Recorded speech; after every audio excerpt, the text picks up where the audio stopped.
I wanted to begin by just asking you a little bit about your background. I know that you're a U.S. citizen. Can you tell me, were you born in the U.S. or did you become a citizen through the naturalization process? I was born in Somalia. My family moved to America. I was around 3 to 4 years old. Mm-hmm. And when did you become a U.S. citizen? Were your parents citizens, or how did you become a citizen? No. There was a war in our country, of Somalia, and you know about the war that was going on in Somalia. I don't know if you're aware of it. Right. And so then we moved to America. I was very young. I can't recall how did we go or stuff like that. But you are a U.S. citizen. Yes, I am a U.S. citizen. And you have an American passport and everything like that? Yes, and I have an American passport. And how long did you live in the United States? Wow. I started, from what I remember, I went to preschool in America. Preschool. Right. And now I'm 19 years old now, so I've been in America maybe 90% of my life. So from the time that you moved to the U.S. until now, basically you've lived in the United States? Yes. But I left the United States March 2009 for the first time. Oh, you left the country March 2009 for the first time? Yes, for the first time since I arrived. And where did you go? I went to Yemen. To where? Yemen. Oh, okay. So talk to me about what it is that just happened on your current trip. You left the United States and you went to visit Kuwait? Kuwait wasn't the first country I went to. You want to talk about Kuwait or the countries that I went to before Kuwait?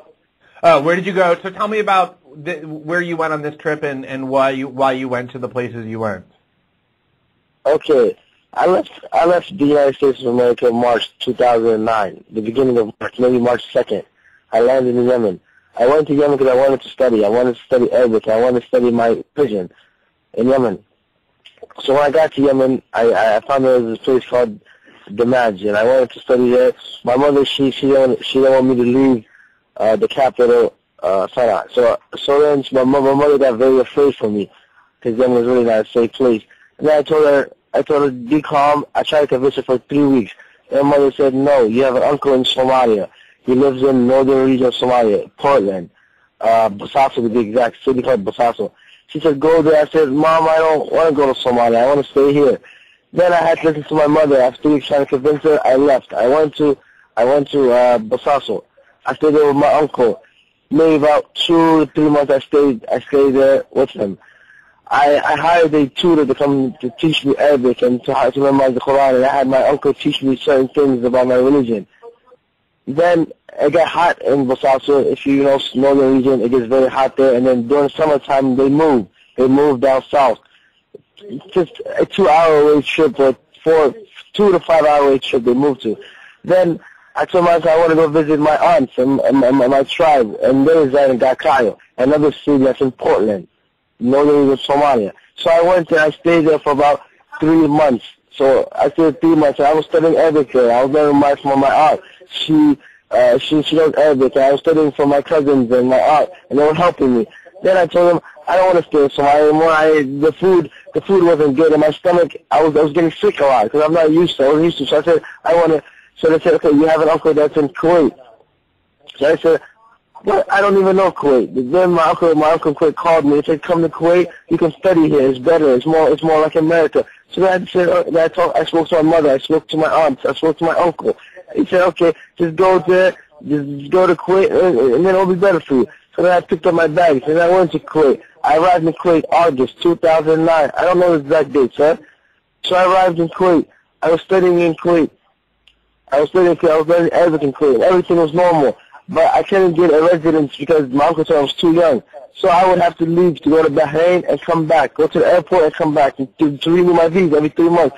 So I was doing that. Nothing harm came to me. Nobody questioned me. Nobody asked me anything. So let me stop you there. So, in other words, once you got to Kuwait, your uncle said that you need to go to Bahrain and come back every 3 months. Yeah, I need to go to Bahrain to the airport and stuff like that. Right.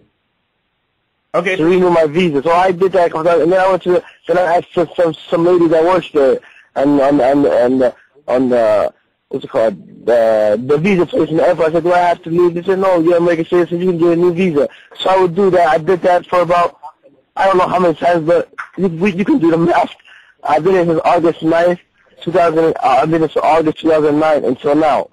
So every 3 months. So I don't know, sir. Just do the math. So I was doing that, and nothing, and nobody harmed me. Nobody questioned me. Nobody asked me. Matter of fact, they all got happy. I was saying, let me interrupt you for 1 second. When you lived in the United States, did you ever have any kind of a problem with law enforcement? Were you ever arrested? No, I've never been arrested. I've never been questioned. I've never done any harm. I've never been to a police station out in America. Right. And then this whole time that you're traveling back and forth between Bahrain and Kuwait, you're traveling on an American passport? Yes, but I will not go inside Bahrain. I went to Bahrain like 2 times, sir. I didn't go inside the city, but I went to the airport, and then I came back to Kuwait to get a new visa. Right. And so every time you were doing that, you weren't having any kind of a problem? You weren't being stopped? No problem. My visa, I was getting my visa, and sometimes it would take 5 minutes, it takes 10 minutes, depending on how many people were getting it, but nobody asked me anything. I had no problem with law enforcement. Okay, so go ahead. So tell me what has happened recently that changed. Then, this is what, something strange happened to me and my uncle that lived in Kuwait. Beginning of December. Some guy calls my uncle and says, hey, I want to speak to Guled. I know him. I've sat with him in a mosque in America. And I asked him to help him in Kuwait. And I wanted to meet him. So then my uncle calls me and says, Guled, some guy that you know from America, he wants to speak to you. I said, Uncle, who's this guy? Uncle, this guy's a Kuwaiti guy. He says, you know he's from America. I said, Uncle, I don't know any Kuwaiti guys. I did not know anybody from Kuwait when I was in America. So then my uncle said, don't be scared, Guled. I don't know what the guy is when he wants. I said, okay, Uncle, I'm going to call him. So I called the guy. I said, hey, who are you? He says, Guled, if you see my face, you'll probably remember me. I said, okay, where did you meet me? He said, I met you in the mosque. I said, what mosque? He said, I don't know, in Virginia. I said, what part of Virginia? He sounded kind of strange to me. We were speaking in Arabic. So classical Arabic. Then I said, what mosque? He said, we're in the mosque in Virginia. I said, we're in Virginia. Is big here. He started stuttering. He's in Northern Virginia. From him stuttering to this, I knew that this guy, something was wrong. So then I said, okay, what language did we speak, sir? He said, at that time we spoke English. I said, okay, can we speak English right now? He said, well, my English is not strong. Then I got very stressed. I said, okay, I really want to meet you. I was very interested. I was scared and I was interested. I said, okay, I want to meet you because I did not do any harm. I did not do anything.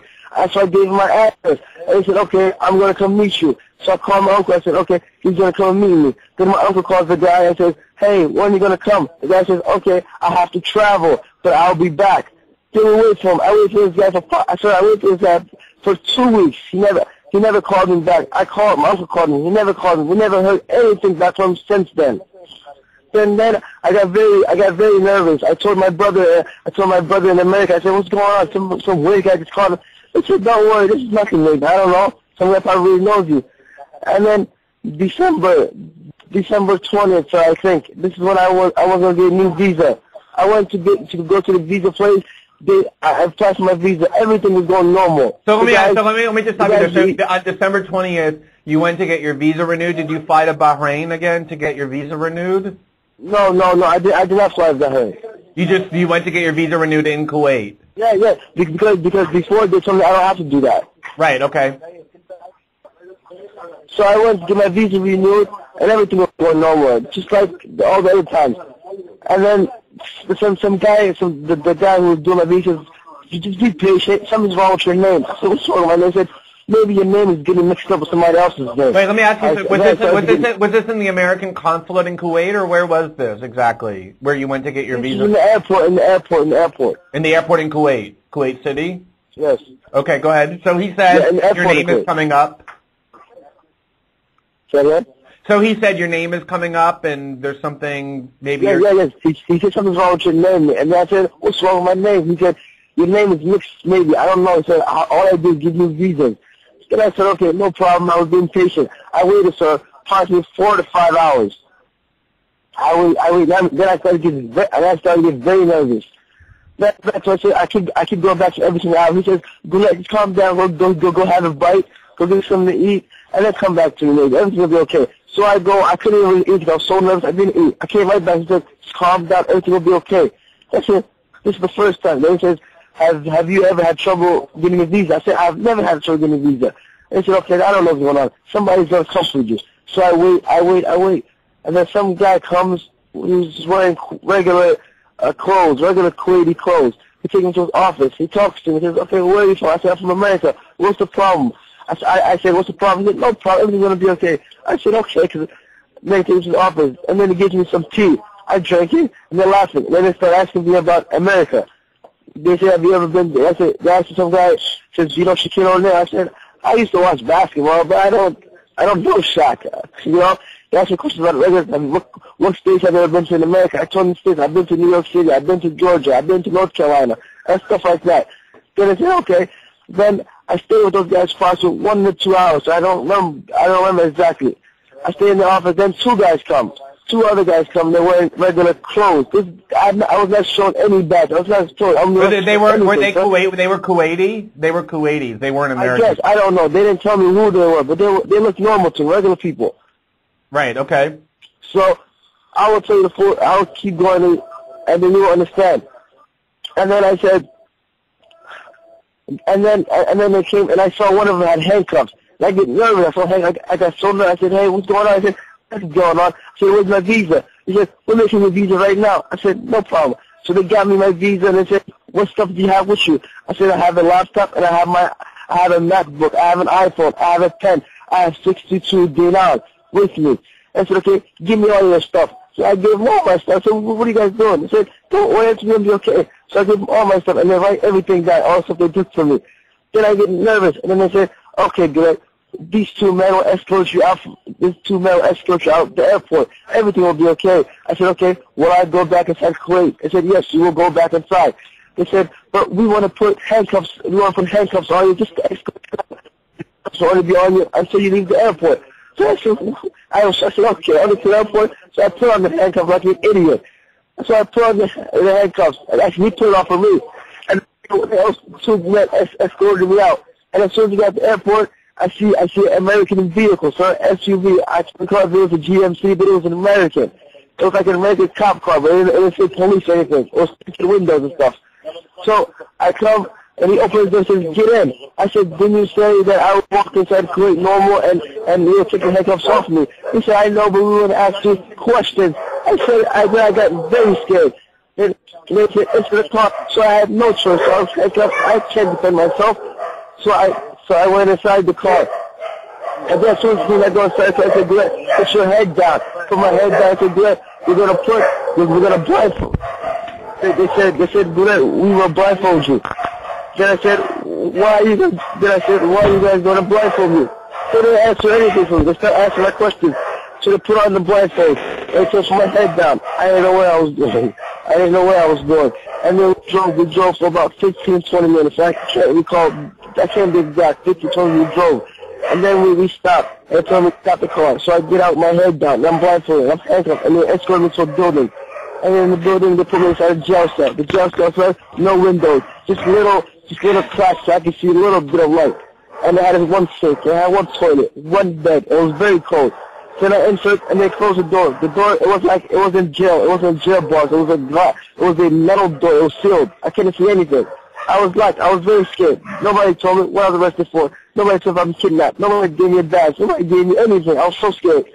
Then I stayed there, sir, for about, for a couple hours. And then they came back. They took my fingerprints. Then they put me back. And then they put me back in the jail cell. And then I stayed there for a couple more hours. And then they took me out to a building.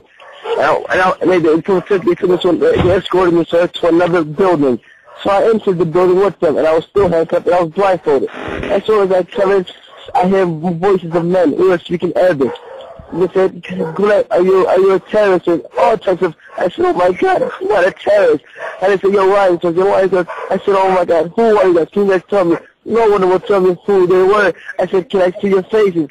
They wouldn't answer. They wouldn't answer. That's why I was afraid. I said, honest to God, I did not know if I was kidnapped or if I was being arrested or anything. So then So then some guy comes to me. I guess it was the leader. He comes to me in English. He said, Glenn, if you tell the truth, everything will be okay. I said, sir, are you guys going to hit me? I said, no, we won't hit you. Then some other guys come. They put a stick in my hand. And the other guy had, and then the other guy had the other side of the stick. So I was holding the stick and they walked me.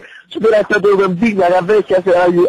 So we're speaking Arabic. I was speaking classical Arabic. I said, are you guys going to hit me? Then they wouldn't answer me. Then we walk and they question me. They put me against the wall. I stand up. I'm blindfolded. Tell me to look down.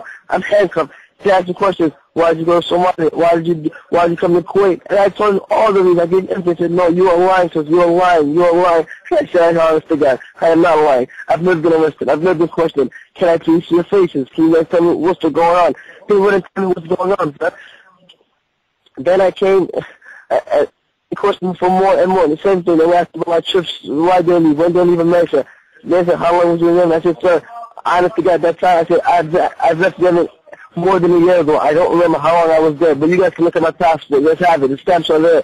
So I said, no, you tell. I said, sir, honestly, I don't know. Maybe 2 to 3 weeks, but for sure, less than a week. I said, for sure, less than a month. I said, okay. How long was Somalia? I said, I don't recall. But it wasn't a year. It was maybe 4 to 5 months. But to be exact, you guys can look at the passport or let me read my own passport, and I can tell you guys. Then I said, okay, good. When did you come to Kuwait? I said, sir, look at my passport. I said, wait, no, you tell us. I said, oh my God, I remember I came here in the summertime, and I told him summertime. I said, okay, so what do you do in Kuwait? I said, I study. Okay, what do you study? I study Arabic. I study my religion. Okay, they didn't say anything. I said, have I committed a crime? They didn't tell me anything I committed. Then they took me, and then they made me stand in a hall by myself for a couple more hours. And then they keep questioning, more guys questions. Then I said, can I pray? Because I'm almost there. I said, can I pray? I said, okay, you can pray. Then let me pray my salah. So the prayers I used to know what time it was. So then I noticed that I prayed, that's when I prayed maybe, it was probably about 5 o'clock. So sir, I was probably questioned for maybe 12 hours questions, sir, non-stop. Only breaks, I was sort of stand up and they would come back to me every now and then. Then they would say, are you hungry? Do you want to eat? I said, I'm not hungry. I just want to go home. Then after a while, they started threatening me to electrocute me. They said, bring electricity, something like that. They said in Arabic, bring electricity. I said, oh my God, for what? What have I done? They said, shut up. I said, oh my God. Then I lost hope in my life. I thought I was kidnapped. I didn't know if I was cops. But then they didn't bring electricity. I guess they were doing to scare me. So then I went so I started talking to them. I said, sir, what is going on? I said, good, everything is going to be okay. You're going to be okay. I said, seriously, why are you guys hitting me in my face? What do you guys want from me? I said, good, just tell the truth. I said, oh, God, I'm telling the truth. And then they started asking about suicide bombings. I said, oh my God, I don't believe in suicide bombings. They started accusing me. I said, oh my God, I do not believe in suicide bombings. I said, okay, are you a terrorist? Are you a terrorist? I said, oh my God, I'm not a terrorist. I kept repeating. And then they started yelling at me. Then I started yelling back. And then they told me, shut up. And I said, I would be quiet. I would look down. And then I was saying, oh my God, why are you guys doing this? I would never notify if I'm arrested. What have I done? What crime? Anything. And then it says, we want to have your Facebook. We know you have a Facebook. I said, okay, I don't have a problem. What's your email? I gave my email. Then they said, they sent me that. I said, write down your Facebook and your email address. And I wrote it down. But sir, I forgot 2 letters on my email address because I was shaking, and they saw that I was shaking. I was so scared the whole time. They said, you lied about your email. They smacked me even harder. I just said, oh my God, how do I keep showing me what I wrote? They said, oh my God, sorry. I can't think straight. You guys are doing this to me. You guys have to understand, man. I'm not in a regular stage right now. I'm not in a regular state of mind. I said, okay, and tell us your email. I started thinking. I said, okay, can you guys give me my laptop so I can touch it into you guys? And I told them my email address is saved on my laptop. Then I said, okay, now what should I write it? Then I wrote down my email address, and I told them, I gave them the passport. I told them, look at everything else, my Facebook. They looked at it. They said, do you have any contacts in Yemen? I said, no, because I left. I haven't called anybody in there. I was out there for long. I didn't make friends in Yemen. I said, okay, do you have contacts in Somalia? I said, no, I only know my family, my aunts and my uncle. That's it. Friends, I don't call. I don't keep in contact with somebody except my family. They said, okay, did you ever been to Mogadishu? I said, I was born there, but I've never returned. I haven't returned. I said, why? I said, why? I'm going to return to take this war. And my tribe is not from there. I'm Darod. And they don't reside there. They reside in Poland. I said, okay, we know this. And then, sorry, sir. And then it got very late. It got very late, and I don't know, but I felt very tired, and they said, okay, then everything's going to be okay. So they were yelling at me, and they said everything will be okay. So I said, okay, everything will be okay, because I haven't done anything. As long as you guys don't lie, and I'm okay, I don't care. So then they took me to a jail. They returned me back to my cell. I couldn't sleep, sir. It was so cold. I couldn't sleep. I kept thinking about my life. I kept thinking about my family. I'm sorry, sir. When I was there, I asked... Okay, yeah. So they took me to my cell, and then I couldn't sleep, but then I slept in the morning for a couple of hours. I don't know how many. And then they woke me up. They yelled, get dressed, hurry up, hurry up. And then they told me to turn around before they opened the door. They told me to turn around before they opened the door. And I turned around and said, get dressed, hurry up, do this. And then they put the handcuffs on me and blindfolded. I couldn't see their faces. And then they took me back, to a room. And then they took me to an English speaker, an English guy who was speaking to me in English. So I sat down with him and talking to him about America. Normal conversation. And then he started saying, Guled, tell me the truth. It's only me and you. Only me and you are here. If you tell me, you walk. Be honest with me, Guled. I'm talking English with this guy. The first time I was allowed to speak English. I said, sir, I'm being honest. Well, let me ask you, was this person who you were talking to now, was he American or was he also Kuwaiti but just spoke English? Sir, I don't know. I did not see his face. But he was speaking to me English. That's the only thing I know. Okay. I did not see his face. He was speaking to me English. So, and so they said, he sat me on the couch. He sat me down on the couch.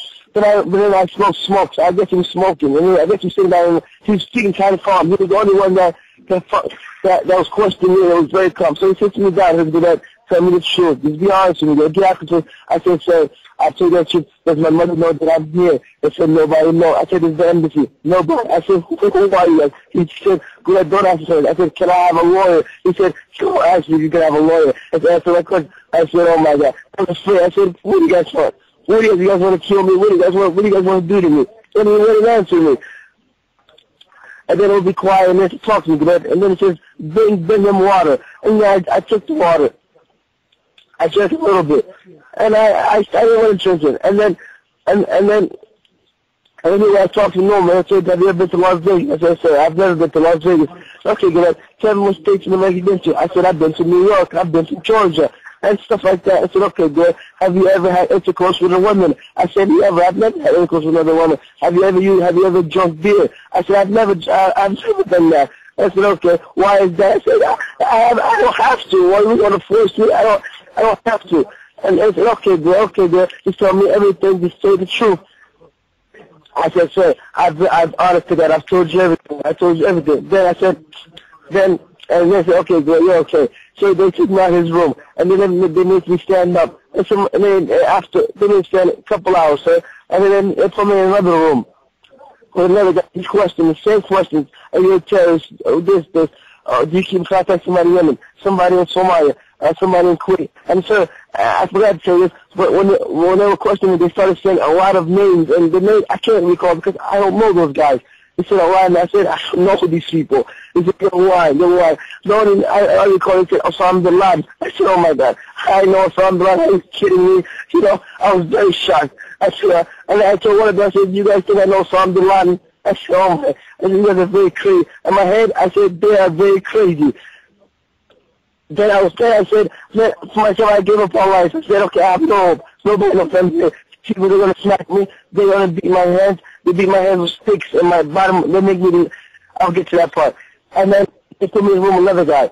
And this other guy, at this time, I've lost hope. I said, I'm never going to leave this place. This is about the third or fourth day I'm in prison. I guess I'm in prison. I don't know, sir. So he says, he starts to calm me.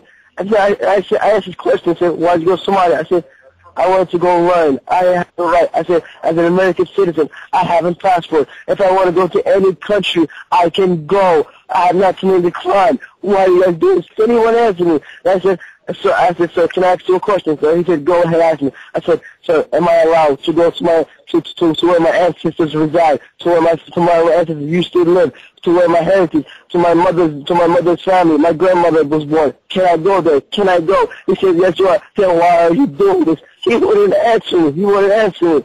So as for myself, I started being worried. I said, are they ever going to let me out? Are they going to come back to me if they let me out? I don't know who I was with. I was not shown a badge. I was not told I committed a crime or anything.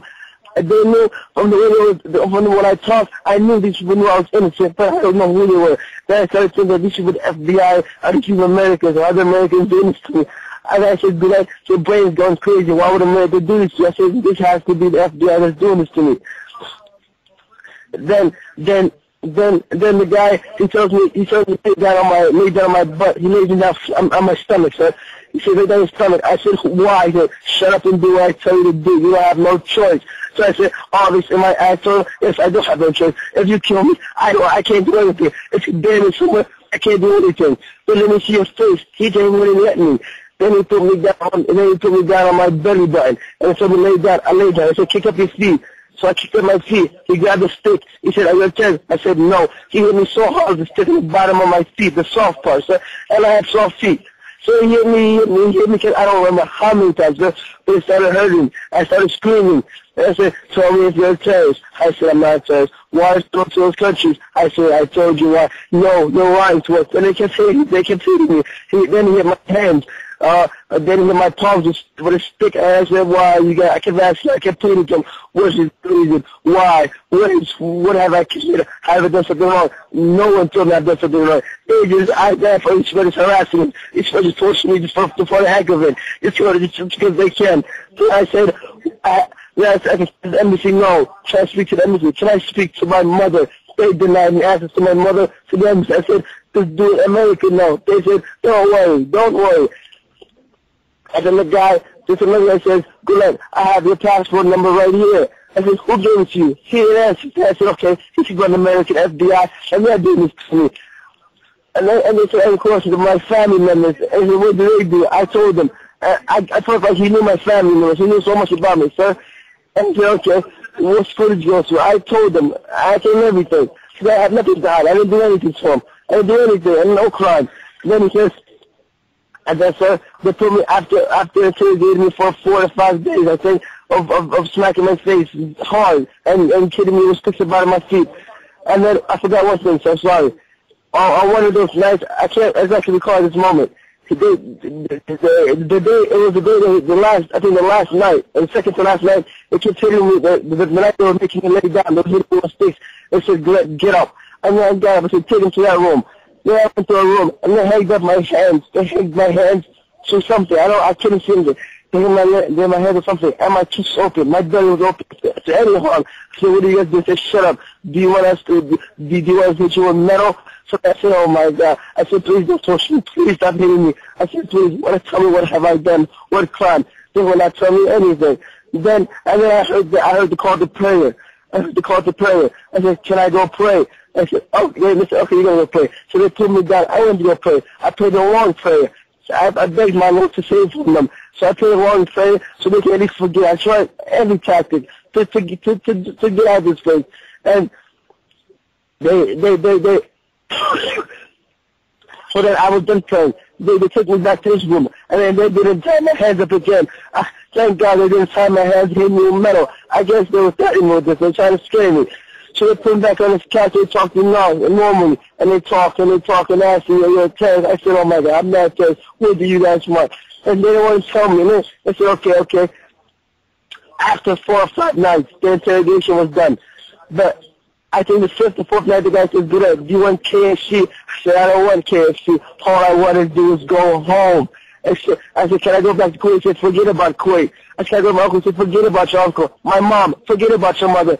Then that time, sir, I lost hope. I thought I was going to be, sorry, 1 second.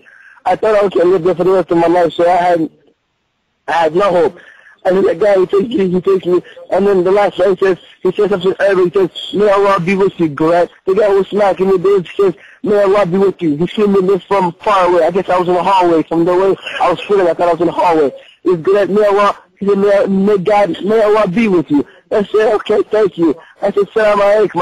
I didn't keep any calm. I was being calm. I was being polite to them. Every time they released the handcuffs, I would tell them thank you. Every time they were being food, I would tell them thank you. Every single time. And they were so shocked. Because I didn't drink. I didn't know what they wanted from me. So they took me to my cell. So I was there for about 2 nights, 4. I didn't get myself for 2 nights. I was there. I would always knock on my door, the door that was my cell. I always say, sir, has anything come? Has the embassy come? When am I leaving? They will shut the thing on me. And I said, oh my God, when am I leaving? I said, we don't know. But they would never let me see their faces. It was so strange. They would never let me see their faces. And then I was saying, what is going on to myself? What have I done? What crime have I done? I was talking to myself, what crime have you done? I was saying, I haven't done anything. Then I kept asking and I started recalling that so much time to myself. I said, why that's my soul in Yemen? I haven't been there since so long. What haven't they grabbed me if they wanted to when I came to Kuwait? Why didn't the FBI receive it? Why couldn't they get when I came to Kuwait? Why now? Why in years, some months, and some odd months later? Why now? So I said, these people are not FBI. These people kidnap me. I said, girl, you're going crazy. Just calm down. Calm down. I couldn't sleep. I would pray to my Lord. And I would ask them, should I please have the Quran? And they would bring me the Quran. So I would read the Quran. I would read the Quran for so long. And that's why I thank you. I read the Quran. And then the second last day, I said to myself, you're never going to get out of here. Just say you did something. Just say you're a terrorist. Just say you can leave. And I said, no, don't lie, because you're not a terrorist. I said, okay, I'm not going to lie to them. So then this last day, they come to me. Some guy comes, and he blindfolded to do the same. I said, where am I going? I said, am I leaving? He said, I don't know. So he blindfolded and takes me back to the place. They said, Guled, in Arabic, classical Arabic. I said, where do you want to go? I said, I want to go home. I said, where's home? America. I said, okay, good. You want to go to America? I said, okay, thank you. And I got so happy. I got so happy. Let me interrupt you there. Let me interrupt you there and ask you that. Did you actually, at that point, want to leave Kuwait and want to go to America? And if so, why did you want to do that? Why did I want to go to America? Yeah. Well, I mean, did you really want to go back to America? What was your reason for saying that? Because I know in America I have rights. I didn't know where I was. I just wanted to go to my mother's house. Right. You wanted to where else was I going to go? I can't. Where else? I have no other home. Right. So I said I want to go back to. You didn't want to go back to your uncles in Kuwait, or you didn't want to stay in Kuwait anymore? No, I asked them, can I go to my uncle's house? And then I said, I kept asking them before my uncle's house, but then I gave up on that. Right. You know, because I said, the safest thing for me to do is go back to the United States of America. That's the safest thing to me. That's what I thought at that time. So I said, I want to go back to America. I said, okay, you'll go back to the United States of America. And then I go back. To it, and then they take me to they take me back to they take me to an office. And I'm blindfolded. I'm looking down. They said, good.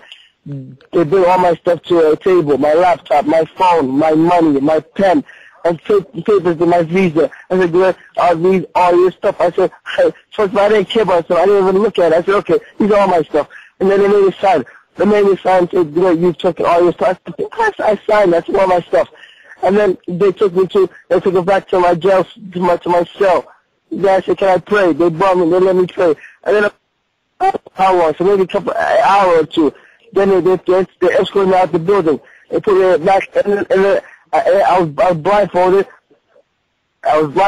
And then I saw what's called. I got inside an American vehicle. I don't know if it was the same vehicle, but it was an American vehicle. I got inside. I asked them, where are you going to take me? They started laughing at me. I don't know. They started laughing and they started smoking inside the car.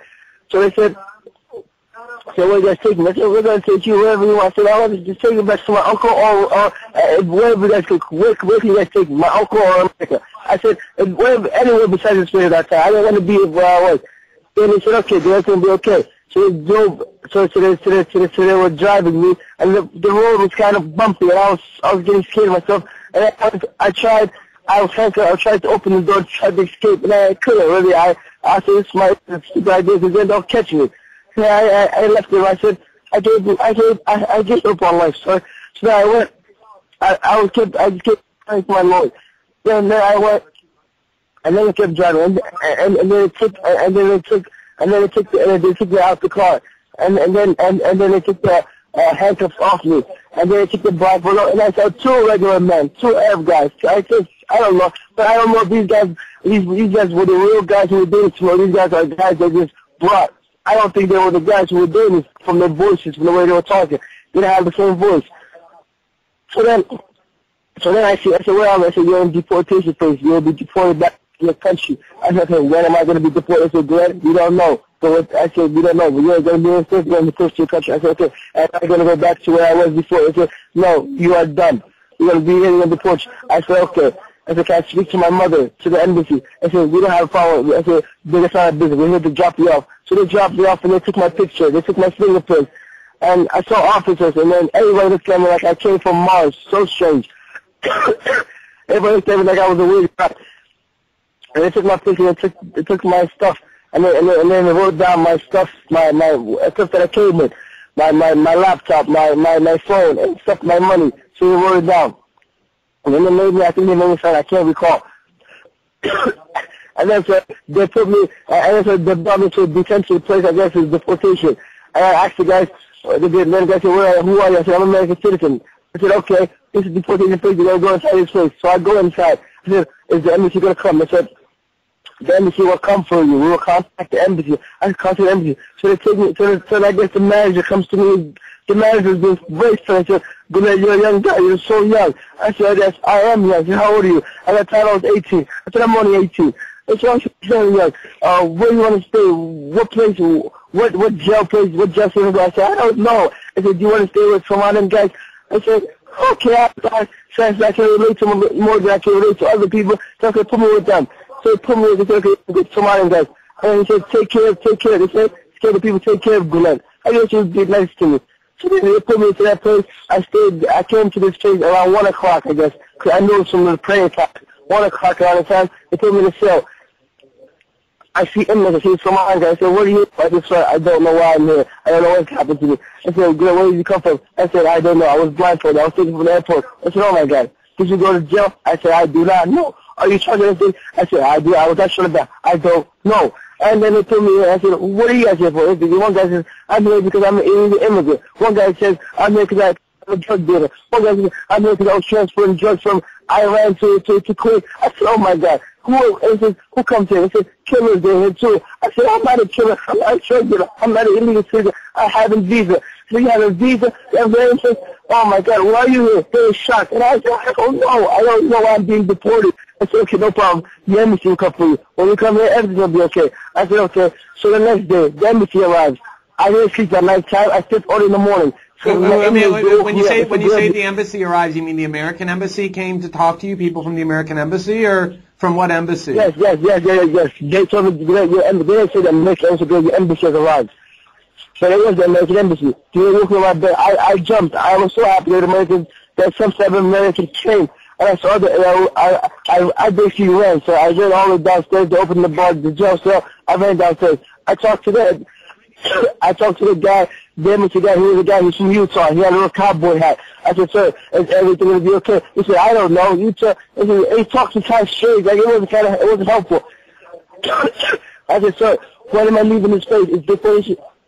I said, sir, when am I leaving this place? He said, Guled, you should be leaving in 78 hours. The dude said you came here January 1st. It's a holiday and a snowstorm. You might be delayed just a little bit. I said, okay, no problem. I said, am I safe? He said, yes, I've been just safe here. I said, anything happened? I said, no. I said, am I charged with anything? He said, no, you're not charged with anything. I said, then, that's why I said, Guled, you've raised red flags. I said, oh my God, I've raised red flags so you guys so people can do this to me. What a red flag? So you've been to 2 countries. I said, oh my God, I'm allowed to go. I have American passport. I'm allowed to go anywhere. I'm allowed to go to any country if I want to. If the country issues me a visa, I can go there. So they said, yes, you're allowed to. So I said, what's going on? I said, yeah, I don't know. He said, everything will be okay. you'll be deported to New York City. I said, okay, after New York, then what? He said, I don't know. You'll be deported to New York City, and then you'll walk from there. You'll be a free man. I said, okay, if I get to America, to New York, I'll be a free man. I can find a way back home. I can try. It's better for me to be in a foreign country. Now, then I kept asking, when am I leaving? 7 to 8 hours. I said, Glenn, what are you doing in those two countries? I told him everything. It's like I'm relating to you. And then the same story. But, sir, he doesn't seem helpful. He doesn't seem like a guy who cares or anything. And then I noticed that from that guy, I got very suspicious. I got very scared. I said, sir, did you look for me? I was gone for 7 days or a week. I don't know how long. Sir, did you look for me? Did you know I was? He said, let's try. We went to the hospital. I said, oh, my God, hey, hospital, are you kidding me? Did you go to prison? He said, we went to local prison. I said, local prison, are you kidding me? What's wrong? And then she went to give me, she said, what can I do? And they said, get helpful with me. I said, okay. And I said, okay, man, I noticed that this guy's not helping me. I thought that he was in on it. I don't know. I said, well, your body's crazy. So I said, okay. So I escalated back to my place that I was staying at. I told the guys the U.S. Embassy came, and they said that they'll take me in 7 hours. They'll deport me back to America. And guys said, okay, everything will be okay, you'll be deported. And then, sir, I've been here for 2 weeks. And Monday, I recall that the embassy guy came on a Wednesday or Thursday. I cannot recall exactly. But the FBI agents came, 3 of them, in the morning. They came on a Monday morning. I'm thinking of Monday morning. They came to me, and they came here and said, and the guy said, go, the embassy came, and the embassy came to me. I said, okay, the embassy came, yeah, no problem. So I went downstairs again. And then I saw 3 guys into the building, suits. I said, this should run out the embassy. This is something else. So I said, yeah, this should be people who are torturing me. And then I see them, and then they're talking to the manager, the guy of this place. And they're talking to him, and I told him, I said, I see the man. I said, where are you guys from? He said, we're from the embassy. And I asked the other guy, when am I leaving? He said, we'll talk about that. I said, okay, we'll talk about that. No problem. So they finished their talk, and they asked the Kuwaiti officers, we want to speak to Guled alone. And the officer, no, the officer has to be present. Then I don't know what happened. The officer was not, I guess the FBI convinced them. So then they took me to a little place. It was a private little place. The 2 FBI agents came, one of them stayed down. I don't know where he went. I guess he was talking to the Kuwaiti officers.